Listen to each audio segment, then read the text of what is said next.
Hi friends, Shali കിച്ചൻ്റെ പുതിയൊരു വീഡിയോയിലേക്ക് എല്ലാവർക്കും സ്വാഗതം. ഇന്ന് നല്ല സൂപ്പർ ടേസ്റ്റി ആയിട്ടുള്ളൊരു ഹൽവയുടെ റെസിപ്പിയുമായിട്ടാണ് വന്നിട്ടുള്ളത്.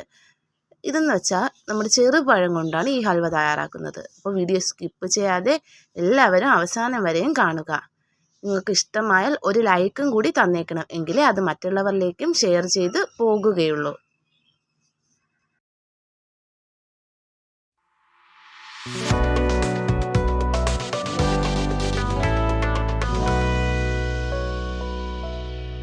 ഇവിടെ ഞാൻ കുറച്ച് ചെറുപഴം കട്ട് ചെയ്തെടുത്തിട്ടുണ്ട്. ഒരു 10-15ഓളം ചെറുപഴം എടുത്തിട്ടുണ്ട്. ഇനി ഇതൊരു മിക്സിയുടെ ജാറിലേക്ക് ചേർത്ത് നന്നായിട്ട് തന്നെ അരച്ചെടുക്കേണ്ടതുണ്ട്. ഇതിൽ വെള്ളം ചേർത്ത് കൊടുത്തോ പാൽ ചേർത്ത് കൊടുത്തോ അരച്ചെടുക്കാവുന്നതാണ്. ഞാനിവിടെ ഇതിലേക്ക് പാലാണ് ചേർത്ത് കൊടുത്തിട്ടുള്ളത്. 1 കപ്പ് അളവിലാണ് പാൽ ചേർത്ത് കൊടുത്തിട്ടുള്ളത്. അതിൻ്റെ വീഡിയോ ക്ലിപ്പ് കയ്യിൽ നിന്ന് മിസ്സായി പോയിട്ടുണ്ട്. അപ്പോൾ ഇതിലേക്ക് പാൽ ചേർത്ത് കൊടുത്തിട്ടുണ്ട്. ഇനി നന്നായിട്ട് ഇതൊന്ന് ഇതുപോലെ അരച്ചെടുക്കാം. ഇനി ഇതൊരു പാനിലേക്ക് ഒഴിച്ചു കൊടുക്കാം. ഇതുപോലെ ചെയ്യുകയാണെങ്കിൽ നല്ല പെർഫെക്റ്റ് ആയിട്ട് തന്നെ ഹൽവ തയ്യാറാക്കി എടുക്കാവുന്നതാണ്. ഇനി ഇതിലേക്ക് ചേർത്ത് കൊടുക്കേണ്ടത് 1/2 കപ്പ് അളവിൽ കോൺഫ്ലവർ ആണ്. കോൺഫ്ലവർ ഇല്ലെങ്കിൽ അതിന് പകരം മൈദപ്പൊടിയിൽ ചെയ്തെടുക്കാവുന്നതുമാണ്. ഇനി കോൺഫ്ലവർ എടുത്ത കപ്പിന് തന്നെ 2 കപ്പ് അളവിൽ വെള്ളം കൂടി ചേർത്ത് കട്ടകളൊന്നുമില്ലാതെ നന്നായിട്ട് തന്നെ മിക്സ് ചെയ്ത് കൊടുക്കാം. ഇനി ഇത് നമ്മൾ അരച്ച് വെച്ചിട്ടുള്ള പഴത്തിൻ്റെ ആ മിക്സിലേക്ക് ഒഴിച്ചു കൊടുക്കാം. ഇനി ഇതെല്ലാം കൂടി നന്നായിട്ട് തന്നെ ഒന്ന് മിക്സ് ചെയ്ത് യോജിപ്പിച്ചെടുക്കാം. നിങ്ങൾ എൻ്റെ വീഡിയോ ആദ്യമായിട്ടാണ് കാണുന്നതെങ്കിൽ ചാനൽ ഒന്ന് സബ്സ്ക്രൈബ് ചെയ്യുക. സബ്സ്ക്രൈബ് ചെയ്യുമ്പോൾ അതിൻ്റെ അടുത്ത് കാണുന്ന ബെല്ലൈക്കണിൽ ഓൾ എന്ന ഓപ്ഷൻ കൂടി ക്ലിക്ക് ചെയ്യുക. എങ്കിലേ ഞാനെടുത്ത വീഡിയോകളുടെ നോട്ടിഫിക്കേഷൻ അതാത് സമയം നിങ്ങളുടെ ഫോണിൽ എത്തുകയുള്ളൂ. ഞാൻ ഇതുപോലെ പല റെസിപ്പീസും ചാനലിൽ അപ്ലോഡ് ചെയ്തിട്ടുണ്ട്. അതൊക്കെ ഒന്ന് പോയി കണ്ട് സപ്പോർട്ട് ചെയ്യുക. ഇതിപ്പോൾ അടുപ്പിൽ ഫ്ലെയിം ഓണാക്കി ഞാൻ അടുപ്പത്തേക്ക് വെച്ച് കൊടുത്തിട്ടുണ്ട്.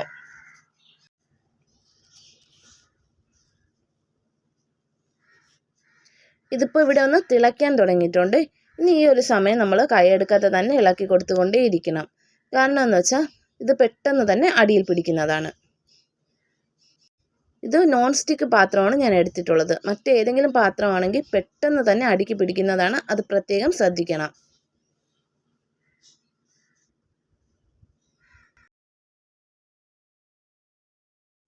ഇനി ഇതിലേക്ക് 1/4 കപ്പ് അളവിൽ സൺഫ്ലവർ ഓയിൽ കൂടി ചേർത്ത് കൊടുക്കുന്നുണ്ട്. ഞാൻ സൺഫ്ലവർ ഓയിലാണ് എടുത്തിട്ടുള്ളത്. അതിന് പകരം നെയ്യ് ഉപയോഗിക്കുകയാണെങ്കിൽ അതും ചെയ്യാവുന്നതാണ്. അപ്പോൾ അതൊക്കെ അവരവരുടെ ഇഷ്ടത്തിനനുസരിച്ച് ചെയ്തെടുക്കാവുന്നതാണ്.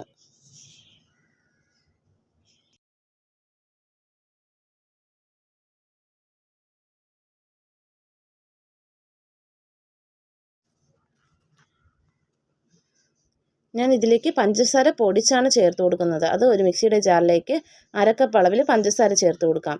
ഇനി ഇതിലേക്ക് ചേർത്ത് കൊടുക്കേണ്ടത് ഒരു 5 ഏലക്കായും കൂടിയാണ്. അപ്പോൾ അതും കൂടി ചേർത്ത് ഇതുപോലെ ഫൈനായിട്ട് തന്നെ പൊടിച്ചെടുക്കാം. ഇതിപ്പോൾ അത്യാവശ്യം കുറുകി തുടങ്ങിയിട്ടുണ്ട്. അതായത് കുറച്ചുകൂടി നല്ല ഒന്ന് തിക്കായി വന്നിട്ടുണ്ട്. ഈ ഒരു സമയം പൊടിച്ചു വെച്ചതിൽ പകുതി പഞ്ചസാര ചേർത്ത് കൊടുക്കാം. ഇനി ഇതൊന്ന് നന്നായിട്ട് തന്നെ മിക്സ് ചെയ്ത് കൊടുക്കാം.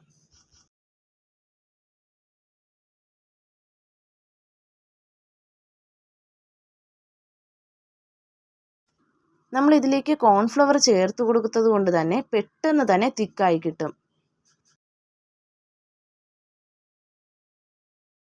ഞാൻ കോൺഫ്ലവറിന് പകരം മൈദപ്പൊടി ഉപയോഗിച്ച് ചെയ്ത് കാണിക്കുന്നത് മറ്റൊരു വീഡിയോ ആയിട്ട് ചെയ്യുന്നതാണ്. ഇനി ഇതിലേക്ക് ബാക്കിയുള്ള പഞ്ചസാരയും കൂടെ ചേർത്ത് മിക്സ് ചെയ്ത് കൊടുക്കാം.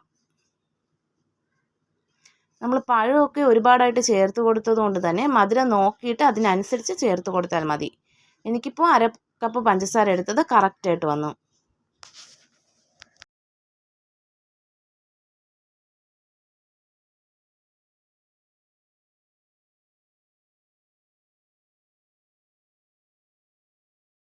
ഇനി ഇതിലേക്ക് ഞാൻ കുറച്ച് ഫുഡ് കളറും കൂടി ആഡ് ചെയ്ത് കൊടുക്കുന്നുണ്ട്. അത് ഓപ്ഷണലാണ്. അപ്പോൾ ഞാനിത് വീഡിയോയ്ക്ക് വേണ്ടി ചെയ്ത് കൊടുക്കുന്നതാണ്.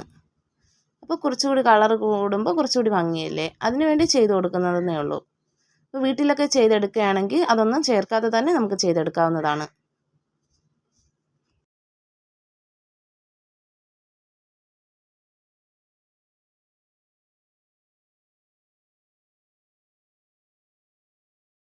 ഇതിപ്പോൾ പാനിൽ നിന്നും വിട്ട് വരാൻ തുടങ്ങിയിട്ടുണ്ട്. ഈ ഒരു സമയം 2 ടേബിൾ സ്പൂൺ സൺഫ്ലവർ ഓയിൽ കൂടി ചേർത്ത് കൊടുക്കുന്നുണ്ട്. അതും കൂടി ചേർത്ത് നന്നായിട്ട് തന്നെ മിക്സ് ചെയ്ത് കൊടുക്കാം.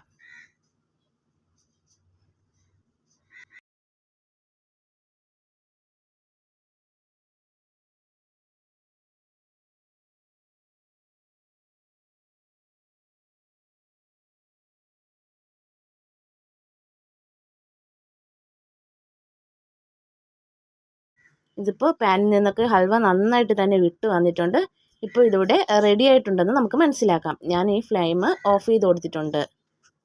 ഇനി ഇത് ഒരു പാത്രത്തിലേക്ക് മാറ്റാം. ഞാൻ ഇതുപോലെ ഒരു ടിന്നിലാണ് എടുത്തിട്ടുള്ള ഓയിൽ ഗ്രീസ് ചെയ്ത് കൊടുത്തിട്ടുണ്ട്. ഇതൊന്ന് സെറ്റ് ചെയ്തെടുക്കാം.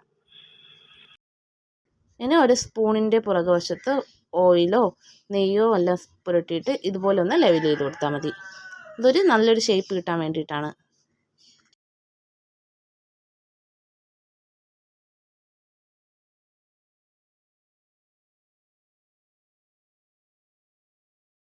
വീഡിയോ ഇഷ്ടമായാൽ നിങ്ങളുടെ അഭിപ്രായം ഒന്ന് കമൻറ്റ് ബോക്സിലൂടെ അറിയിക്കണം.